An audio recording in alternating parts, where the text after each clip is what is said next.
All right, now that we've made an assembly of our cube, we're going to go ahead and we're going to create a solution drawing of the cube.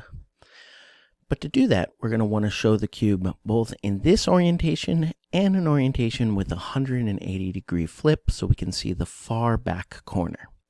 And in order to do that, we're going to go ahead and we're going to rotate our view cube in the upper right hand corner.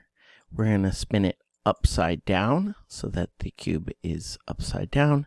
Then we're going to go to the corner and we're going to rotate basically until our origin is in the upper corner, so that we've got left to the left, back to the right, and bottom is on top for the view cube.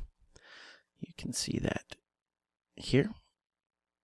So now, once we've done that, what we've got to do is we've got these named views, and what we're going to do is we're going to create a new view. So if you've scrolled in or out, you can go ahead and recenter this by double-clicking on your scroll wheel. Then we're going to go to the named views. We're going to right-click and say New Named View. And then we can click on the new named view and call it 180 Flip. All right. Once that's saved, then we can go ahead and hit home. That's going to flip us back. Or we can go to 180 Flip and it automatically takes us there. And we can still go to like our right view or left view or whatever view we want to go to. So now that that's created, we're going to go ahead and create a drawing for this whole cube. So design, drawing from design. In this case, we're going to do a larger drawing. Actually, now let's go ahead and we'll just keep it at 11.5 or 11 by 8.5, and then click OK.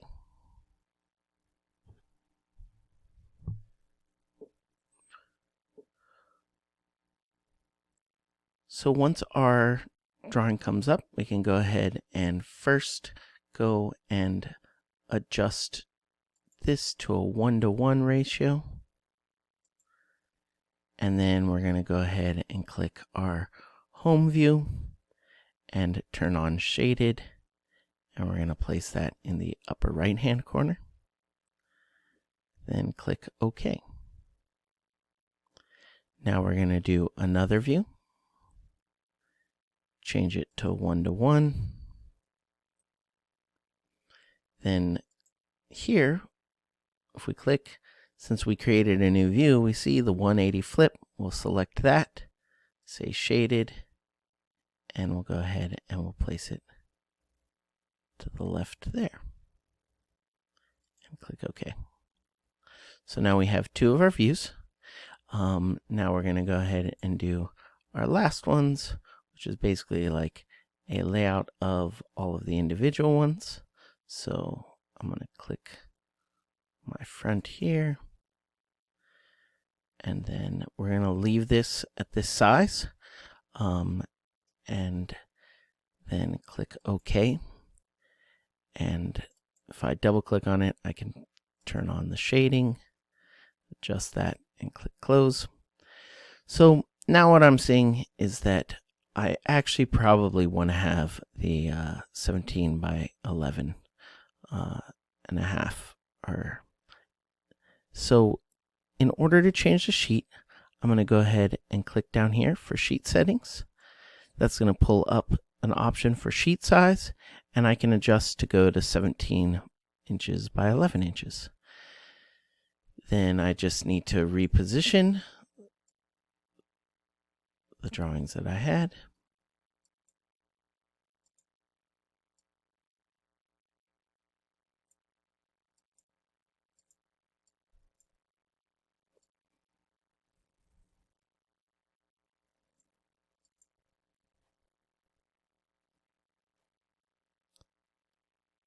And then I can actually double click on this. Let's try changing this to 1:1. See if we can get them all to fit.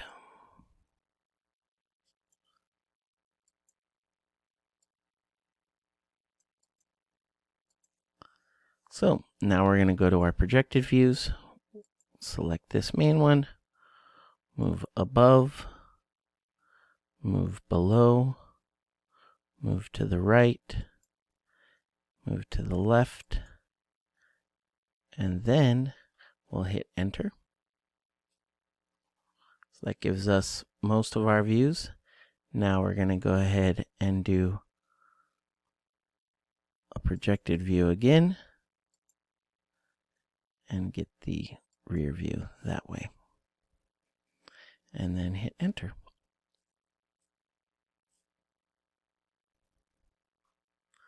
So now all of our views are set. Front, top, bottom, right, left, back. And then our regular view and our 180 flip view.